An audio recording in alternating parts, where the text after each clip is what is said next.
the state of Qatar and to support any measures Qatar takes in defense of its national security.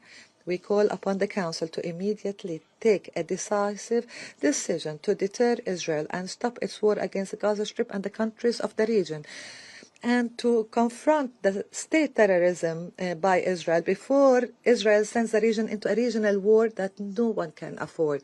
The time has come for the international community to have a unified position that is firm against Israel and oblige Israel to abide by the international law, renounce violence, and embrace peace as a path. Qatar is not alone, Your Excellency Sheikh Mohammed.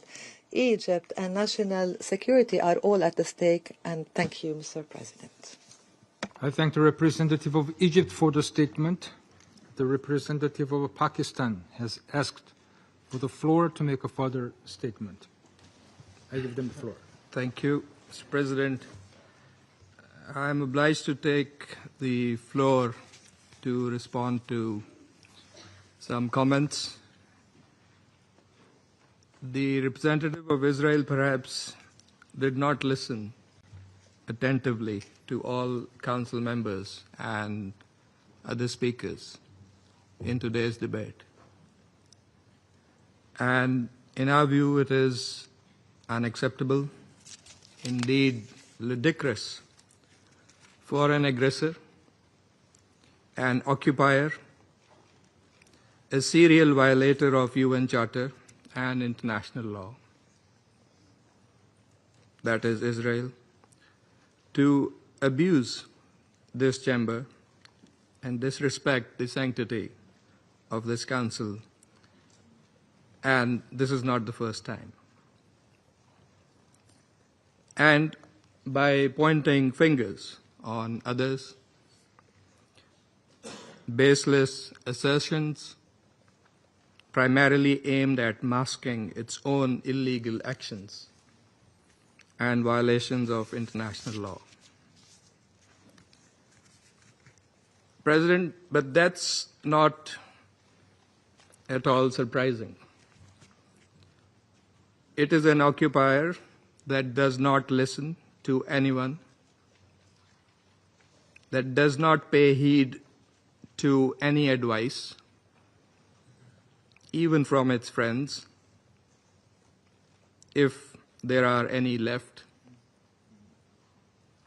that refutes, and not just refutes, it threatens members of the international community, international media, international human rights and humanitarian organizations,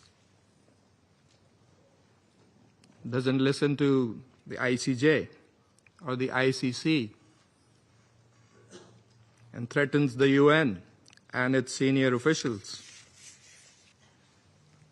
And it does that with impunity, shielded by its apologists, who time and again acquiesce in its illegal actions and defiance of the international community. And like all occupiers, despite being the aggressor, it feigns and plays the victim. But today it is totally exposed. President, this Council has spent decades discussing the situation in the Middle East and the Palestinian question. Meeting after meeting, we devote hours to this agenda. It is not because of anyone else. It is because of Israel that refuses to vacate its illegal occupation, and that blatantly violates the resolutions of this Council. It's because of that we have these discussions. Israel also chose to refer to an unrelated incident and make misleading remarks regarding Pakistan in an effort to justify its own illegal actions and violations of international law. Pakistan's position on that incident has been clearly stated and is publicly available. The international community is well aware of Pakistan's frontline role and sacrifices in the international community's fight against terrorism. The entire world, including our partners, acknowledge that Al-Qaeda was largely decimated due to Pakistan's counterterrorism efforts. And we remain committed in this global, collective endeavor. We cannot accept insinuations from an irresponsible rogue state that is, in fact, the perpetrator of worst kind of state terrorism that we are witnessing in Gaza and, in fact, in the occupied Palestinian territories for decades. And we reject any false analogy, as has also been done by Qatar.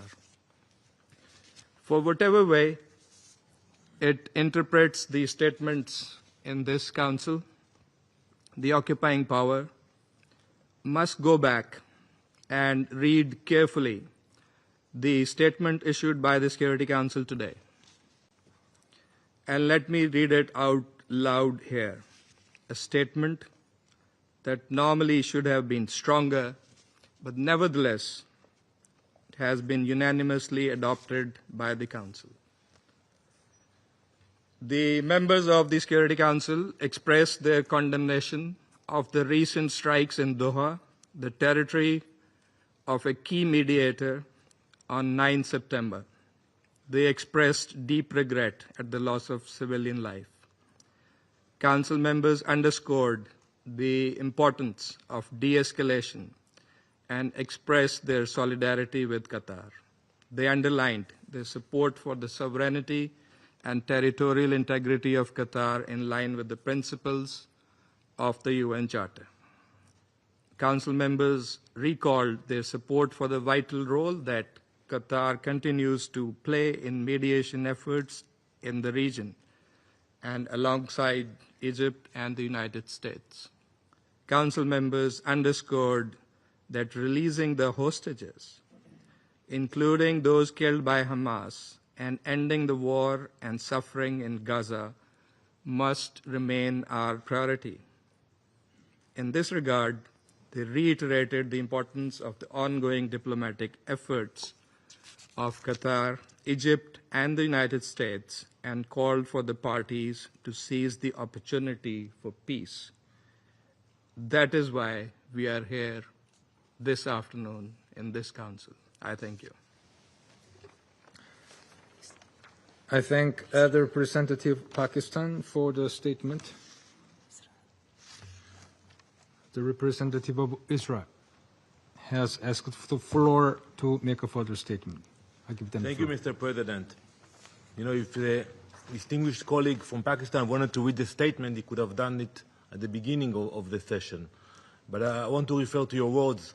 You know, maybe you got offended from the word of my speech, and I apologize for that. But I make sure that in my speech I stick to the facts. And the fact is that Osama bin Laden was killed in Pakistan, and no one condemned the US. And when other countries in this council attack terrorists, no one condemns them. And that is the issue of double standards. When you apply different standards on Israel, then the standard you apply on yourselves, that is the problem of this institution. So yes, you cannot change the fact that 9/11 happened, and today we mark this day. You cannot change the fact that Osama bin Laden was in Pakistan and he was killed on your territory. But I would ask you, when you criticize us, and I'm sure it will continue in the future, think about the issue of double standards, which standards you apply to your country and which standards you apply to Israel. Thank you, Mr. President. I thank the representative of Israel for the statement. There are no more names inscribed on the list of the speakers. The meeting is adjourned.